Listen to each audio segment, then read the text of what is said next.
And then also something else, and I want to play one more video, because our dear brother, Jason Burns from the greater Manchester area, he's known as Africa Without Borders, a very successful YouTuber. He can 18,500 subscribers, so he's very respected Bible teacher, ex-missionary from Ghana.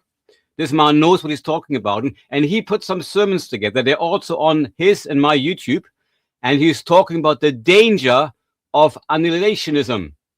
And sadly, they have, as he says, and I take his word for it, they have come into the Christian church, and also into street preachers. And Brother Reese, one video, a little bit longer, so you have got time for a cup of tea.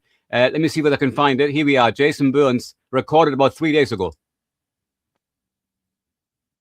To make people think. But I would ask a couple of questions to annihilationists today.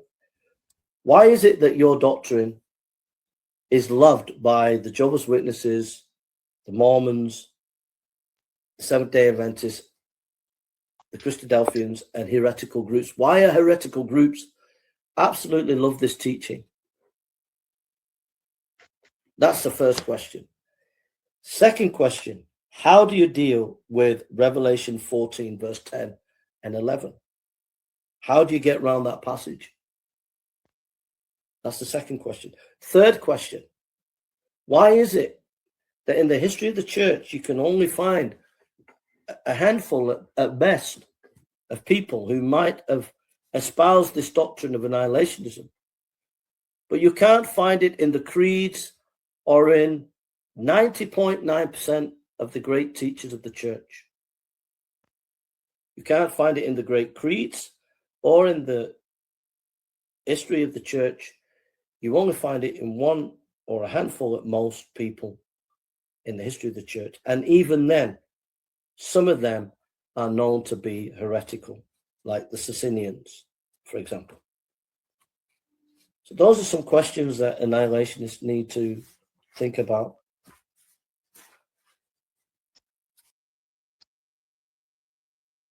Okay, thank you, Jason. And you can watch the whole video. That was an extract on either Jason's channel, Africa Without Borders, or on this channel. And I will be re-live streaming some of the series.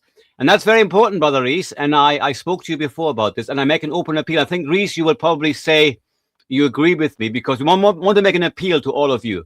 Now, some of you I've never met, but I take good faith by advertising your outreaches.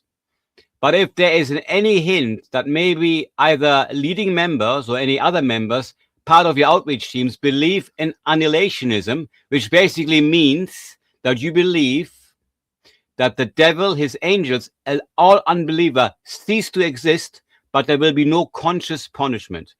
That is what annihilationism teaches. So basically, you say that Luke 16 was a parable and not a real story about the rich man in hell.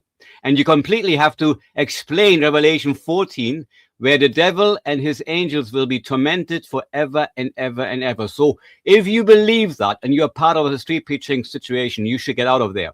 Because how can you preach the gospel? How can you warn people of eternal punishment if there's no hell and no heaven to gain? Yes, there's a heaven in your understanding, but there is no eternal lake of fire and no punishment for the devil and the unbelievers. And so right now, and Reese, as you can see the screen there as well, you're nodding with your head. We make it out there. We're not going to accuse anybody. Maybe you don't even know this doctrine. Maybe you have never heard about this. But Jason is a good doctorate of understanding the Bible, and he's made this clear. And we will have some more discussion with Jason at some point. So right now, though, I think